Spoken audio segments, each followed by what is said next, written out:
What's going on, everyone? This is Kevin here, coming at you with my review of the OnePlus Nord N20 5G.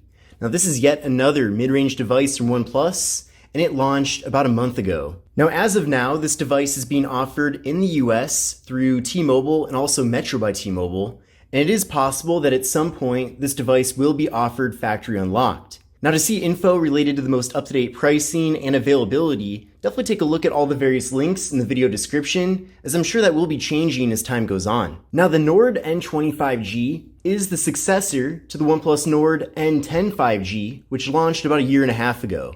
Now, that device was very popular, especially at Metro by T-Mobile, so I'm expecting this phone, the successor, to be equally as popular. Now, one of the reasons why that device was so popular is because of all the very generous promotions being offered at both T-Mobile and Metro, so I'm definitely expecting this phone to have some pretty generous promos as well. Now, definitely let me know in the comment section below if you ended up getting this device. Did you get it for free or at a really big discount? I'm definitely curious to know. Now, here's the box the phone does come in, and I'll show you really quick what all comes here included. So we have a SIM card removal tool. We have some literature about the device.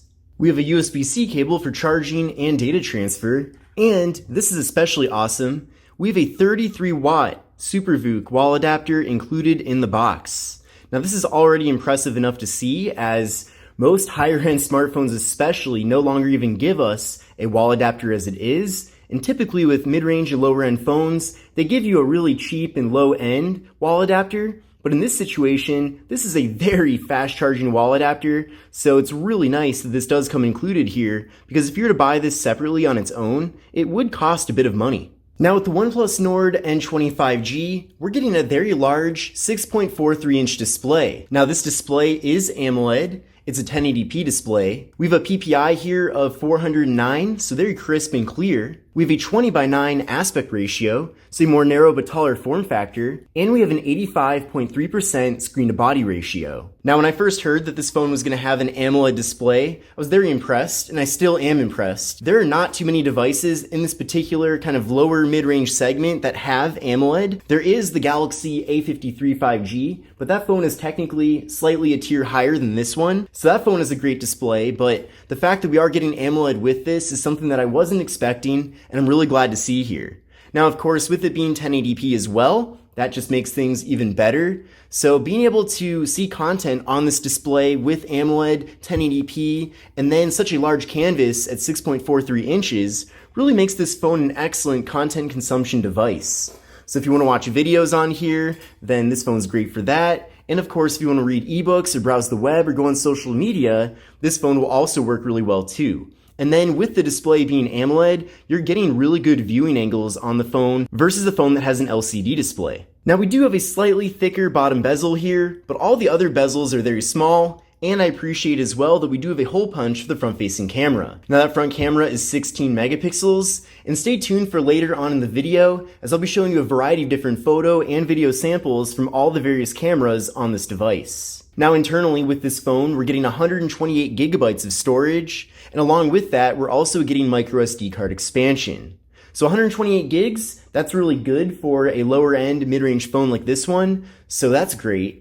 And then, of course, if you want to offload photos and videos, for example, then you can always add in a microSD card to do so. Now, there is no wireless charging with this device, which is a bit unfortunate, but that is a feature that you don't find very often with mid-range phones, so I suppose it's fine. But if you have a phone right now that has wireless charging, then just know that you're not getting that feature here. Now, this device does, however, have an in-display fingerprint sensor that does work really well. So it's very fast and responsive, as you saw right there.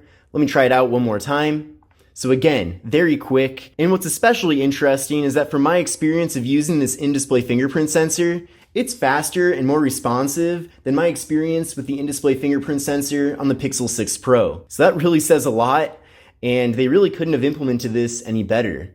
Now, in addition to that, this device also has face unlock, so I appreciate we have multiple methods here for getting into the phone. Now, when images of this phone first came out, a lot of people had a lot to say about this camera module. It's definitely a bit more of a unique design compared to what we've seen with devices from pretty much any other company, but I like the design of it. Of course, the actual photos and videos I was able to take from the device turned out really well too, but as far as the general appearance of it, I appreciate that OnePlus is a little bit more original here with it, instead of just giving us a camera square on the back. So in general, this phone looks and feels a lot more premium than it really is.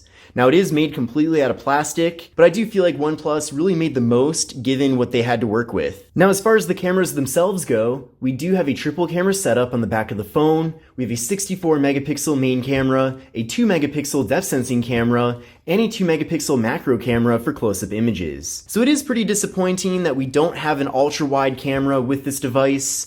I understand this is supposed to be a more affordable phone compared to a phone that would have every feature imaginable, such as a Galaxy S22 Ultra, but at the same time, there are a lot of phones cheaper than this one that do have an ultra-wide camera. For example, even the Galaxy A13 LTE model, which is one of the lowest end phones that Samsung sells, still has an ultra-wide camera. Now it's not that great, but at the same time it's at least there. So of course I am grateful for what we are getting here, so having multiple cameras is better than just having one, of course, but at the same time, to catch up to the competition, it would have been nice to have an ultra-wide camera. Now here's how things look on the camera app on the device. Then from here, we can switch over to the More tab, where we can access the macro camera.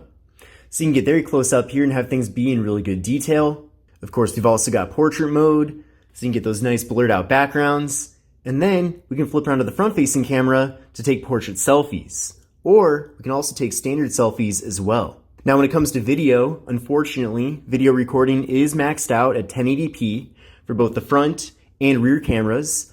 So that is a bit disappointing, especially when a lot of the competition can take 4K video in this mid-range segment. Now, whether or not it's important to you to have 4K video is, of course, based on your own personal preferences. But at the same time, I think it's nice at least having the option to take 4K video so that if you have a 4K TV, you can put your content up there and everything looks good. But let's now take a look at some photo and video samples from the OnePlus Nord N20 5G. From my experience, this phone is definitely capable of taking some very nice looking photos and videos. Now, of course, don't forget that this is a mid-range, kind of lower end smartphone, so you definitely shouldn't expect the quality to be nearly as good as what you'd find from a higher end device. But for what it is, I'm very happy with it. You can definitely capture images that are plenty good to share on social media, for example. So if you're going on a vacation and you want to preserve all those various memories, then using this phone to capture those moments definitely won't be an issue at all. So all in all, I'll let the quality speak for itself, but I'm plenty happy with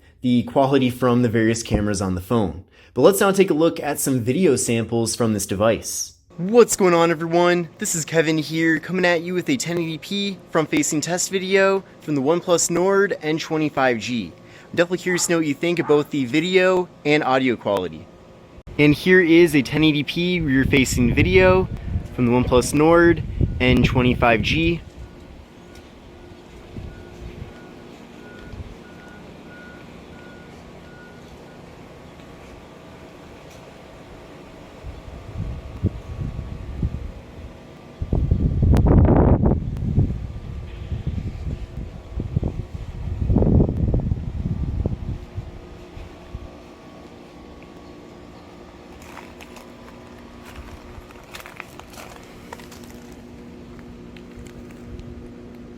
And we do have autofocus in video mode.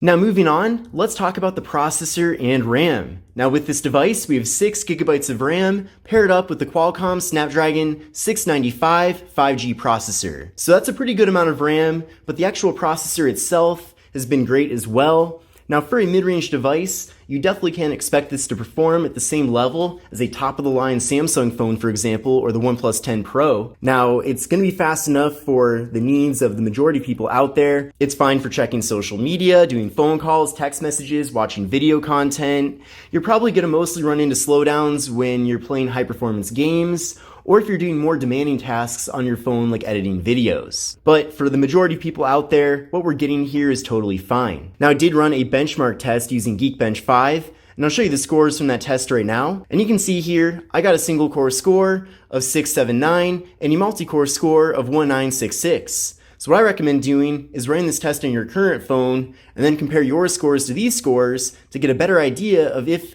the OnePlus Nord N20 is actually going to be a performance upgrade for you, because it is possible that the current phone you have now could be faster. Now, in addition to the processor being pretty quick and getting the job done, as the name of the processor and the phone itself imply, this device is compatible with 5G connectivity. Now, in 2022, you can certainly get by with just 4G LTE, but at the same time, I feel like it is nice being able to use your carrier's latest and most up-to-date network. And of course, 5G is the future as well, so you might as well get a 5G compatible phone. Now with this device, we're getting a 4,500 milliamp hour internal battery, so a pretty large internal battery. You should definitely expect to get at least a day, if not two, out of this phone. But in addition to that, of course, as I showed you earlier on in the video, this phone does support 33-watt fast charging, and then we do have that charger included in the box. So it is really cool to see that despite this being kind of a lower-end, mid-range phone, you can still recharge it very quickly. Another nice thing about this phone as well is that it does support NFC. You can see the symbol up top there, but essentially NFC is the technology that makes it possible to make mobile contactless payments, so you can use tap and pay with the phone. And at this point, most payment machines do support NFC payments, so I know for me at least, any device I have that does support this method of payment,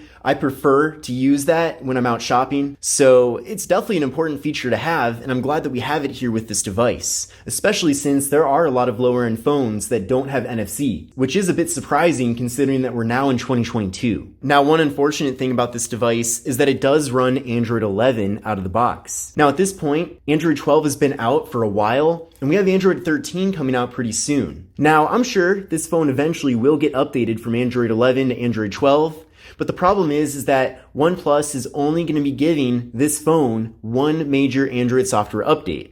So considering that we're already behind with Android 11, essentially getting that one update will catch us up to Android 12, but by that point, Android 13 will be out, and the phone will not get any further major updates. Now, comparing that to Samsung, the majority of their A-series devices, such as the A53 5G, do get 4 years of major Android software updates, and some of the very lower end phones from them get 2 years of major updates. So even the worst phone from Samsung is still getting an extra major software update compared to the Nord N20 5G. So the point is that the competition out there is providing their phones with quite a bit more software support as time goes on. Now, thankfully, this phone is supposed to be getting at least 3 years of security patches, so that's great. But at the same time, it is very disappointing to see that Android 12 will be the last version of Android on this device. Now, I'm not sure if that necessarily should be a deal breaker for you. It kind of depends on what you're looking for with your smartphone.